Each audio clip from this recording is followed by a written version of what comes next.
तुमे केबे ध्यान देइछो कि कीबोर्ड रे A B C D sequence रे न थाई QWERTY सीक्वेंस रे कोन पई थाई। यार कारण कंप्यूटर नुहे पुराना टाइपराइटर। टाइपराइटर कोन ओ एहा केमिति काम करूतला असंतु जानिबाकू चेष्टा करिबा। टाइपराइटर हेउची एक मेकानिकल मशीन जहा लेटर को पेपर ऊपर प्रिंट करी टाइपिंग करे। कंप्यूटर आसीबा पूर्वरु office, school, college, newspaper office सबुटी टाइपराइटर व्यवहार करा जाउथिला। टाइपराइटर रे प्रत्येक की सहित एक मेटाल रोड लगी थाए। की दबाइले से रोड आगो को जाई पेपर ऊपर लेटर प्रिंट करे।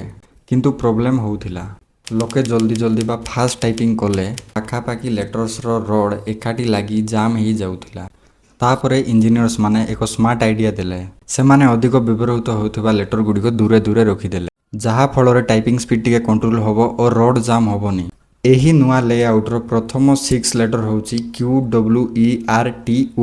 सेतिपय याकू QWERTY कीबोर्ड कुहा जाए। आजिकाली रो मॉडर्न कीबोर्ड रे तो जाम हेबार प्रॉब्लम नाही, किंतु समस्ते एही लेआउट को अभ्यास करि दैछंती। सेतिपय आजि मध्य आमे QWERTY कीबोर्ड व्यवहार करूछु।